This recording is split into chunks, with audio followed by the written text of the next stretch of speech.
उन्हाळ्याच्या सुट्ट्यांमध्ये रेल्वे प्रवाशासाठी वाढणारी गर्दी लक्षात घेऊन रेल्वे प्रशासनानं मुंबई, पुणे, गोरखपूर आणि दानापूर दरम्यान विशेष गाड्या चालवण्याचा निर्णय घेतला आहे। या विशेष गाड्यांमुळे प्रवाशांना उन्हाळ्यात सुलभ, सुरक्षित आणि आरामदायी प्रवासाची सुविधा मिळणार आहे। प्रवाशांची वाढती गर्दी लक्षात घेऊन सीएसटी मुंबई, गोरखपूर, सीएसटी तसेच पुणे, दानापूर, पुणे दरम्यान विशेष गाड्यांचे संचालन करण्यात येणार आहे।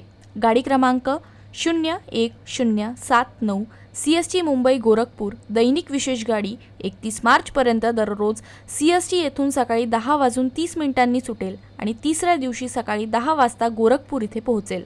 तसेच गाडी क्रमांक 01449 पुणे दानापूर दैनिक विशेष गाडी 31 मार्चपर्यंत दररोज पुणे येथून दुपारी 3:30 सुटेल आणि तिसऱ्या दिवशी पहाटे 2:45 दानापूर इथं पोहोचेल। गाडी क्रमांक 01450 दानापूर पुणे विशेष गाडी 12 मार्च ते 2 एप्रिल दरम्यान दररोज सकाळी 5 वाजता दानापूर येथून सुटून दुसऱ्या दिवशी सायंकाळी 6:15 पुणे इथे पोहोचेल। विशेष गाड्यांमध्ये 1 AC 2 टियर, 5 AC 3 टियर, 6 शयनयान, 4 सामान्य द्वितीय श्रेणी आणि 2 सामानसह गार्ड ब्रेक वाहन असे डबे असणार आहेत। या गाड्यांच्या थांब्याचे सविस्तर वेळापत्रक रेल्वेच्या अधिकृत संकेतस्थळावर तसेच NTS ॲपवर उपलब्ध आहे।